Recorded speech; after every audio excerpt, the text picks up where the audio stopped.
Good morning बच्चों, मैं doctor Lakshmi Tiwari, Hindi विभाग, मुड़वारी कॉलेज, रांची। बच्चों, मैंने पिछले क्लासेस में आप लोगों को हिंदी कोर बी का काव्य खंड पढ़ा रही थी, जो कि समाप्त हो चुका है। और आज मैं शुरू करूंगी गद्य खंड। गद्य खंड में पहला पाठ है हम लोग का स्वयं प्रकाश की कहानी नेताजी का चश्मा। तो कहानी शुरू करने से पहले बच्चों हम लोग थोड़ा लेखक के बारे में पढ़ लें। तो लेखक यहाँ है हमारे स्वयं प्रकाश। स्वयं प्रकाश का जन्म 1947 में मध्य प्रदेश के इंदौर में हुआ। वे इंजीनियरिंग की पढ़ाई करने के बाद वे एक औद्योगिक प्रतिष्ठान में नौकरी करने लगे। स्वयं प्रकाश का बचपन और नौकरी का बड़ा हिस्सा राजस्थान में बीता।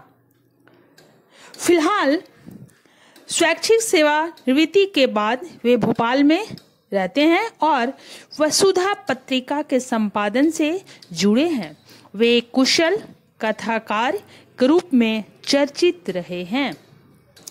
उन्हें कई सम्मानों से सम्मानित किया गया है, जैसे बनमाली पुरस्कार, राजस्थान साहित्य अकादमी पुरस्कार आदि से पुरस्कृत किया जा चुका है। उनकी साहित्य की विशेषताएं हैं कि कहानियों में वर्ग शोषण के विरुद्ध प्रबल चेतना जगाए हैं। इसके साथ ही साथ उनकी रचनाओं में हमारे सामाजिक जीवन में जाति, संप्रदाय और लिंग के आधार पर हो रहे भेदभाव के खिलाफ प्रतिकार का स्वर भी है। उनकी कहानियां हिंदी की वाचिका परंपरा को समृद्ध करती हैं। उनकी कहानियों में नवीनता और ताजगी सर्वत्र दृष्टिगत होती है। कहानी लिखने की भाषा उनकी आम बोलचाल की भाषा है के साथ, वो आम बोलचाल की भाषा के साथ साथ तत्सम, तद्भव और देशज शब्दों के साथ विदेशी भाषाओं का भी उन्होंने प्रयोग किया है। तो आज उनकी जो कहानी है नेताजी का चश्मा, उसको हम लोग आज पढ़ेंगे।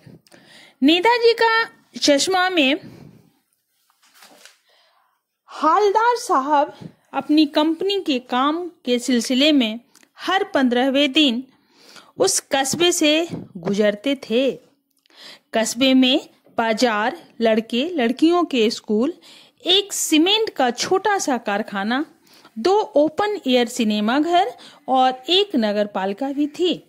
नगरपालिका के किसी विशेष प्रशासनिक अधिकारी ने वहां के मुख्य बाजार के मुख्य चौराहे पर नेताजी सुभाष चंद्र बोस की एक संगमरमर की प्रतिमा लगवा दी। संगमरमर की मूर्ति लगभग 2 फुट ऊंची थी। फौजी वर्दी में नेताजी कुछ मासूम और कमसीन लग रहे थे। मूर्ति में केवल एक चीज देखते ही खटकती थी, नेताजी की आंखों पर चश्मा नहीं था। संगमरमर का चश्मा न होने के कारण उसकी जगह एक सामान्य और सचमुच का चश्मे का काला फ्रेम मूर्ति को पहना दिया गया था। हालदार साहब को कस्बे वालों की देशभक्ति की भावना अच्छी लगी।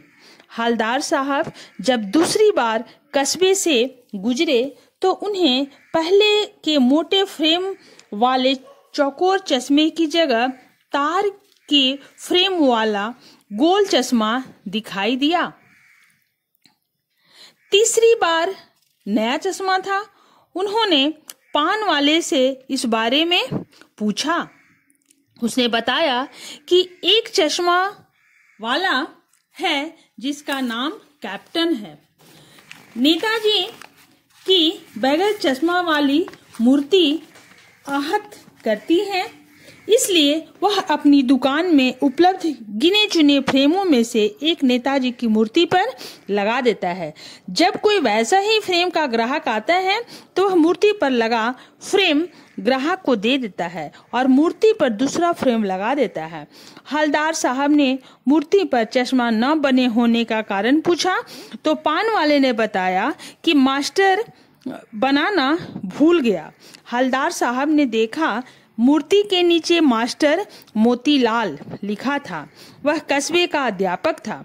हवलदार साहब को लगा कि वह पत्थर में पारदर्शी चश्मे के बारे में कुछ तय न कर पाया होगा या अपने प्रयास में असफल रहा होगा।